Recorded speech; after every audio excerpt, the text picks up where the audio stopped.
こんにちは、たまおです。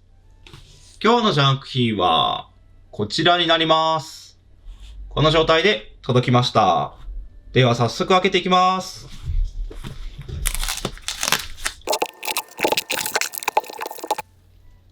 箱の中身はこちらです。ASUS TUF Gaming B460 プラスになります。LGA1200 のマザーボードですね。こちらのジャンク品になります。箱の外観、点検していきます。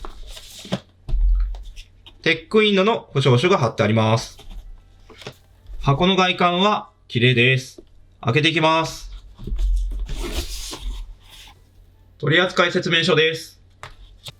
ドライバーです。バックプレートです。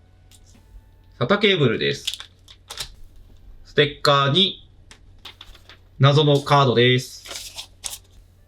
マザーボードはこちらになります。ソケットカバーかっこいいですね。それではマザーボードの外観を点検していきます。マザーボードに取り付けられた跡はあります。その他外観上の損傷はありません。とても綺麗な状態です。それでは電池を外して清掃していきたいと思います。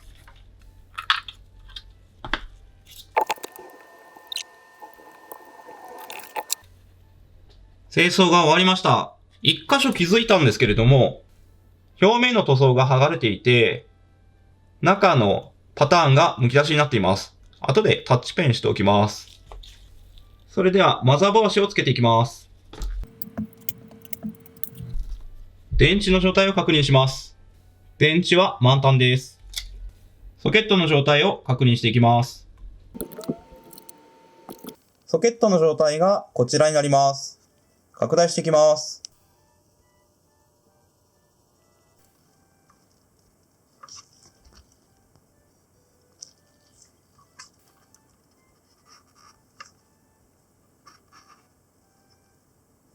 ところどころ若干ピン曲がりがありますね。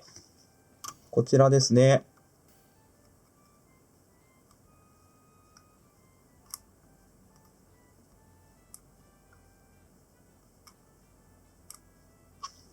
はい、こんな感じですね。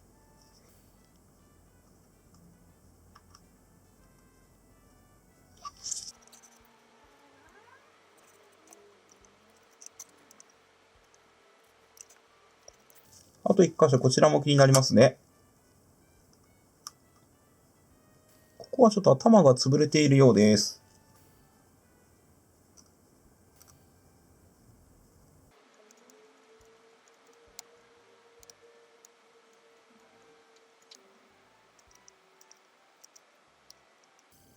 軽く修正が終わりました。こちらの上側の方は綺麗に治りましたね。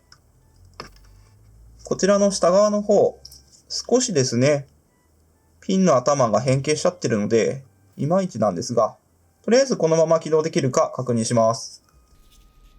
CPU はセレロンの G5905 です。それでは作動確認したいと思います。電源オン、スイッチオン。はい、ファンは回りました。どうでしょう。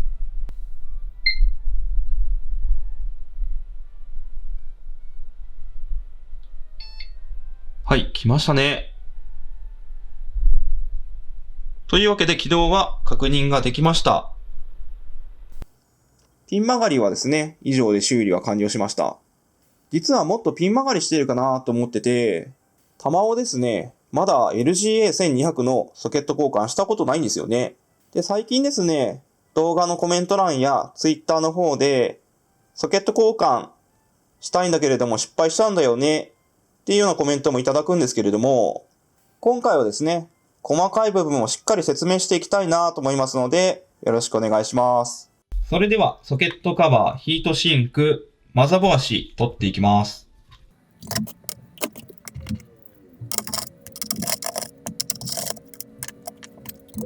ヒートシンクはヒートガンで加熱した時に熱がしっかり逃げてしまうので必ず外します。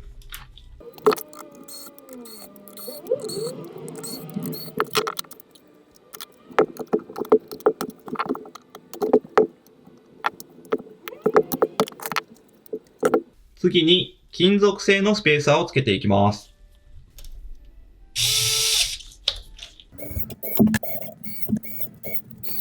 スペーサーの取り付けが終わりました。つけた場所はマザーボードの取り付け穴にはすべてスペーサーをつけました。そしてですね、タマオはこのソケットカバーの部分ですね。ソケットカバーの締結の部分にもスペーサーをつけています。こんな感じですね。このスペーサーの数を増やせば増やすほどマザーボードの歪みがなくなります。もともと歪んでいたマザーボードもこの状態でホットプレートで温めて冷ましてあげると曲がっていたものが元に戻ります。あとですね、マザーボード裏面はホットプレートでかなり加熱されてしまうので、こういうステッカー類がですね、焼けたり縮んでしまいます。なので、卵はですね、カプトンテープで表面を軽く貼ってですね、保護させてあげて、こうすることによってシールは焼けなくなるので、こういう風にやってます。それではホットプレートを準備します。今日は ATX サイズなので、こちらのでかい方を使います。で、次にアルミテープを貼っていくんですが、このアルミテープには2つの役割があります。1つはこういう表面に実装されているチップコンデンサー等を飛ばさないように保護してあげるものです。なのでまず平面部をしっかり貼ってあげます。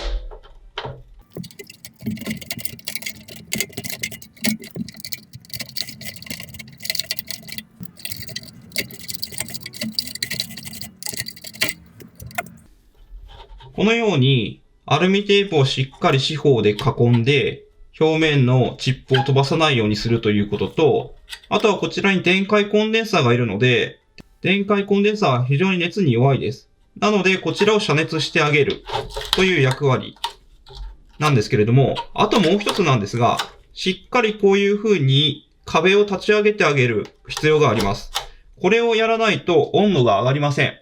よくこの寝せてしまうやり方があるんですけれども、寝せてしまうと逆にアルミテープの表面の面積が増えてしまうので、放熱板の役割をしてしまって、ヒートガンの温度をいくら上げても温度が上がりません。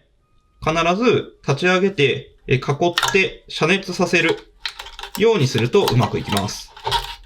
次に熱電椎をつけていきます。こちらでマザーボード表面の温度をモニターしながら温度を上げていくので、玉は絶対使います。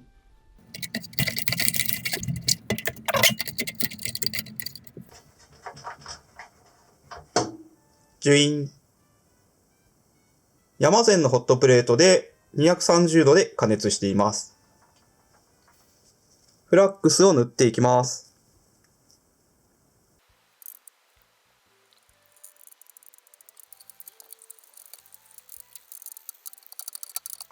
フラックスは内周外周表面にたっぷり塗ります。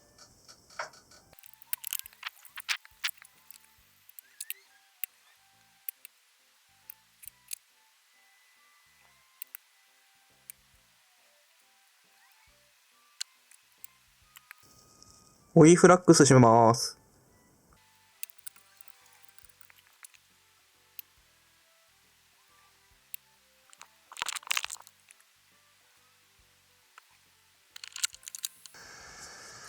それではまず200度で風量半分でいきます。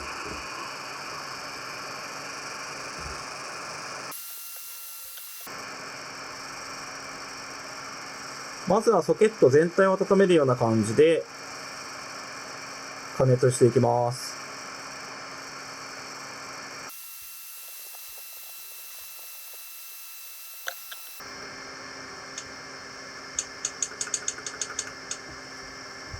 270度に上げました。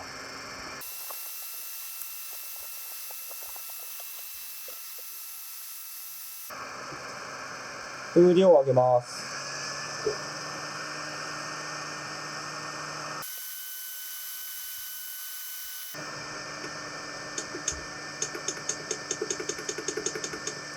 350度まで温度を上げました。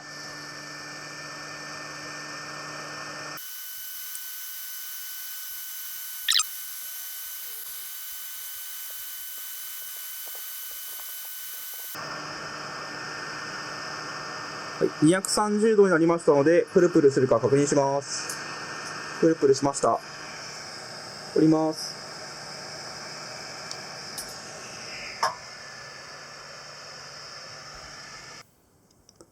ハンダを取っていきます。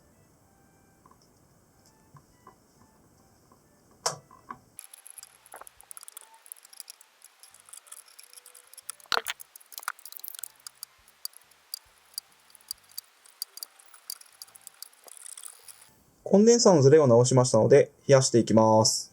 清掃した様子がこちらです。一箇所なんですけれども、こちらですね、少しだけソルダーレジストの方が剥がれてしまったので、この状態だとギリギリブリッジはしないのかなっていう気もするんですけれど、ちょっと心配なので、ソルダーレジストの補修をしていきたいなと思います。こちらですね、Amazon で紫外線硬化樹脂というのを買ってみましたので、こちらを塗って補修していきたいと思います。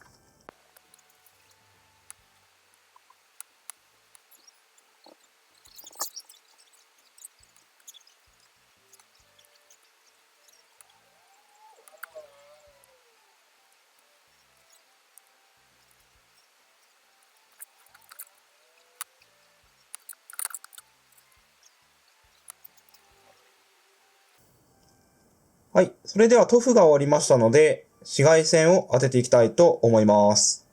こんな感じです。ネイル用の紫外線ライトを当てています。しばらく当てていきます。こんな感じですね。緑の部分が修理した箇所です。こちらだったり、この辺ですね。隣とブリッジしないようにしてあります。結構もうカチカチっとしている感じですね。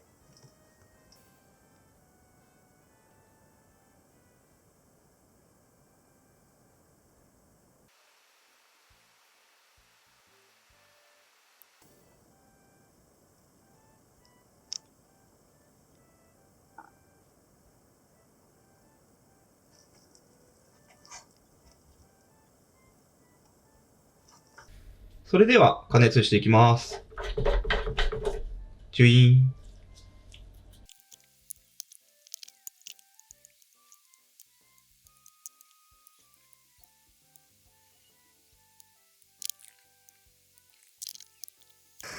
はい。それではヒートガンで温めていきます。まずは200度です。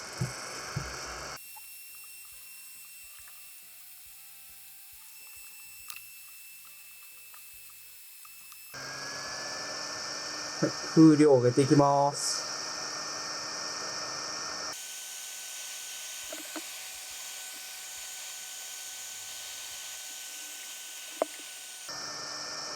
はい。270度です。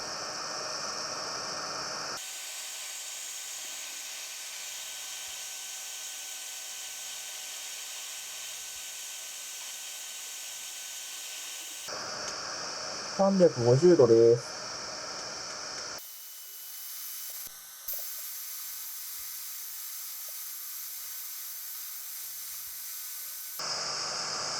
はい、プルプルするか確認します。プルプルしました。ちょっとなじませます。はい。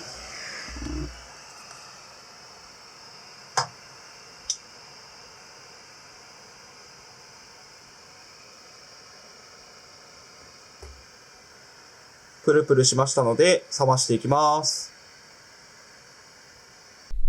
それでは準備ができましたので、作動確認したいと思います。電源オン。スイッチオン。ファンは回りました。どうでしょう。来ましたー。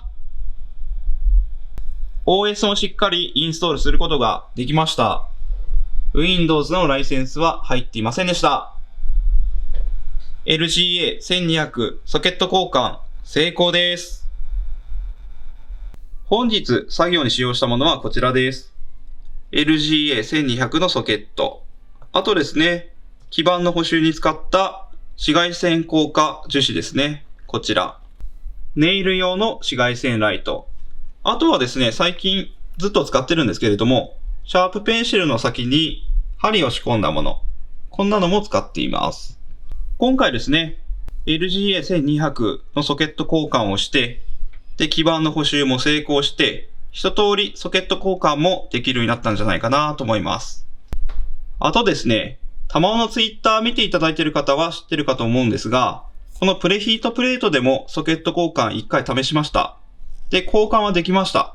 なんですけれども、やはり熱量が少ないので、ホットプレートの時に比べて、だいたいですね、ヒートガンの温度を150度ぐらいですね、余分に加熱しなきゃいけなかったので、交換はできたんですけれども、その分温度を上げなきゃいけなくて、他の部品への負担がちょっと大きいのかな。